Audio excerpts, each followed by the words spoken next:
Hello. Are you a struggling game master trying to up their miniature game? Are you one of those ridiculous fools who uses dry erase markers on an erasable gridded mat? Well, I have the solution for you.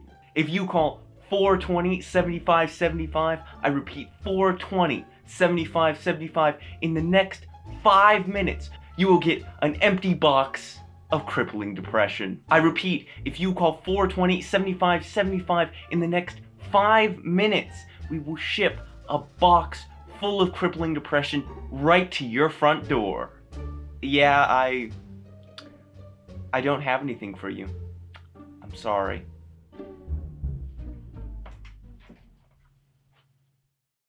Actually, in today's video, we're going to be covering how to make very cheap, very simple, and very easy dungeon tiles. Hello everyone, welcome to D20 in Disguise, your source for expertise on world building, storytelling, and miniature making. For this project, you're not going to need a lot.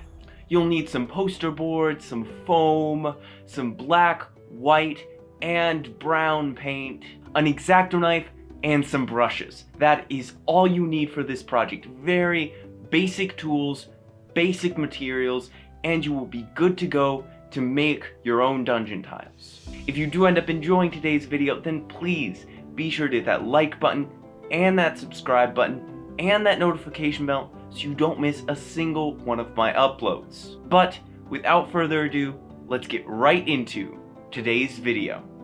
Welcome to D20 in Disguise.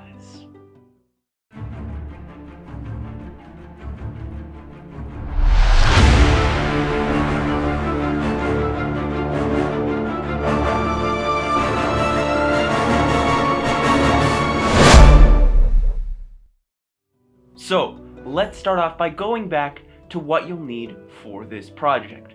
First, you'll need some poster board. Any kind of poster board will really do.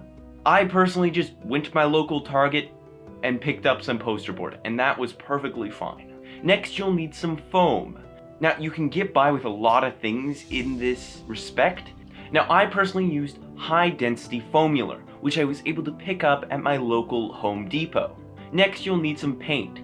I just use simple acrylic paint. You'll probably want some black, some white, and some brown. With those 3 tones, you're good to go.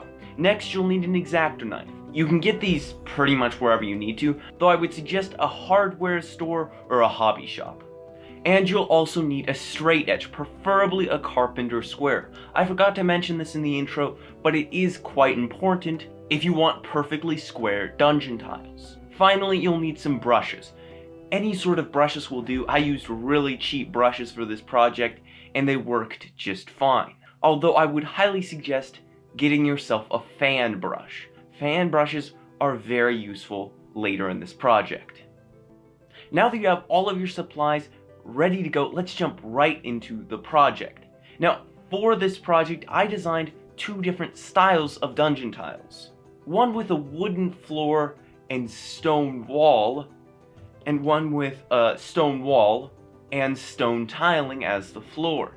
Now, both of these styles turned out pretty well. If you are solely going to make tiles which use stone tiling as floor, then you won't need brown paint. Alright, let's actually get started with this project. Go ahead and take your poster board and use your square or your straight edge to just cut a straight line through the poster board, preferably closer to the edge, with your X-Acto knife. Next, use a pencil or some sort of writing utensil and your straight edge to measure exactly 2 inches away from that cut line at multiple points. Now go ahead and line up your straight edge so that it crosses all of those points you just marked. Mark that as a straight line with your writing utensil and then cut that line so that you have a simple strip of poster board exactly 2 inches wide. Now, you're going to want to make sure the edges of the poster board are completely straight, the right angles. This is where your Carpenters Square really comes in. Go and line up the outside edge of one of the sides of your Carpenters Square to the edge of your 2-inch strip. Then, using the beginning of the other side, go ahead and make a line near to the edge of the 2-inch strip of poster board. Go ahead and cut that on both sides, and you have a perfect rectangle which is exactly 2 inches wide. Next, you're going to want to use your Carpenters Square or your straight edge to make marks every 2 inches along that strip of poster board. This makes it so that you can easily make 2-inch by 2-inch squares as a basis for your dungeon tiles. After that, use your straight edge to swiftly cut out all of the bases for your dungeon tiles with your X-Acto knife. Once you have all of the bases for your dungeon tiles cut out into perfect 2-inch by 2-inch squares, you're going to want to paint them. Now, this is just a base paint, kind of a coat of paint to change that obnoxious white to something darker, a black or a dark gray, so that if you miss some cracks in the design of the dungeon tiles, once you're closer to the end of this project, there won't be little points of white shining out between the cracks and really breaking the immersion of these dungeon tiles. Go and let those dry real quick, and you are ready to create either your wooden floors or your stone tile floors. We'll cover the wooden floors first.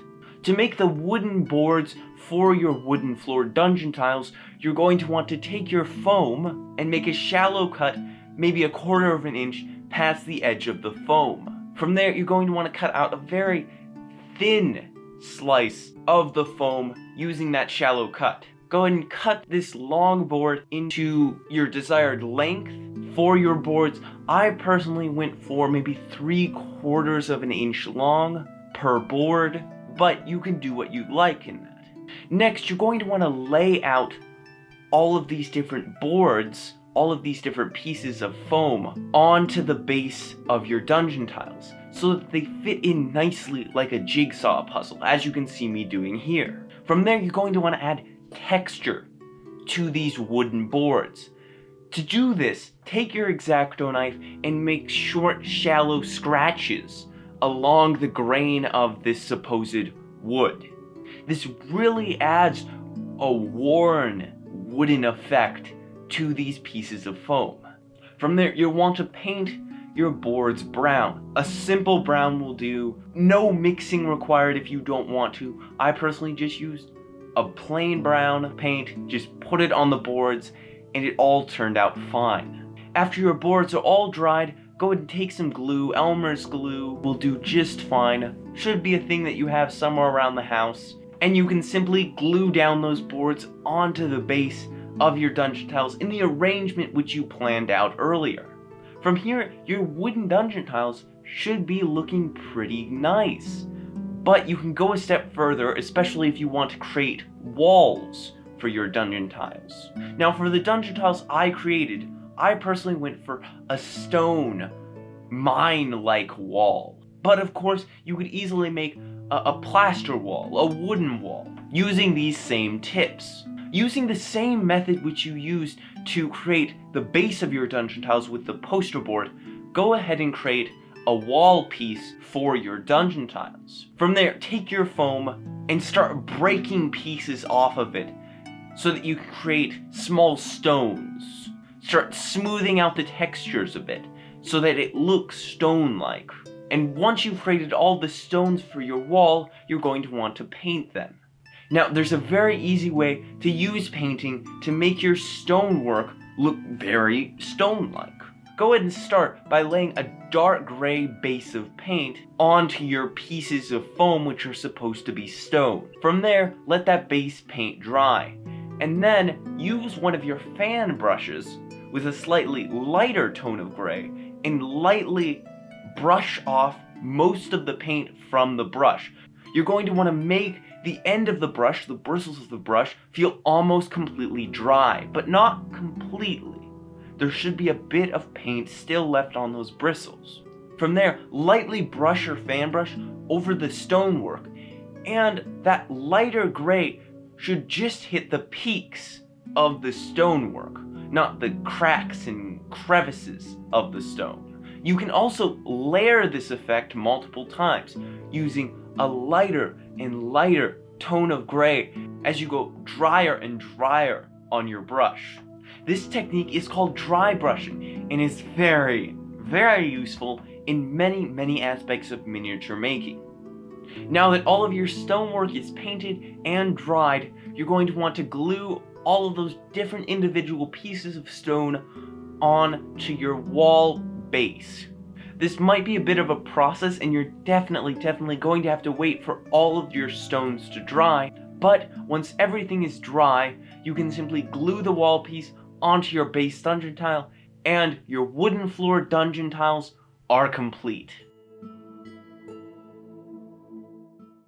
Now, let's quickly cover how to replace that wooden floor with some stone tiling. Not a lot actually changes here.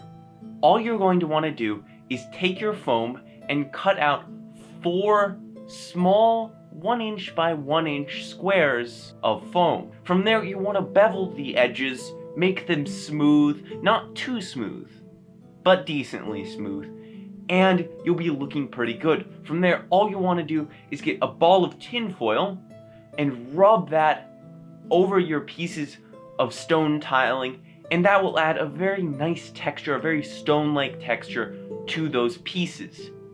From there, use that same dry brushing method, starting with a dark gray and moving to a lighter gray as you start to only hit the peaks of the stonework, and you'll have some nice stone tiles. Go ahead and glue those stone tiles onto the base of your dungeon tile, and you are good to go.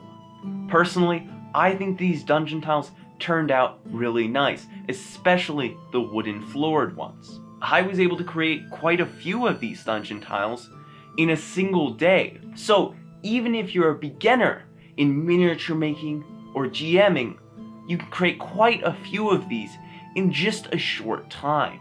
If any of you have any questions on the methods which I took to create these dungeon tiles, then please be sure to leave your questions in the comments. I always read all of the comments, and I really appreciate all of the feedback which I get down there. Anyway, you all have a great day. Keep on creating, stay safe, and I will see you in the next video.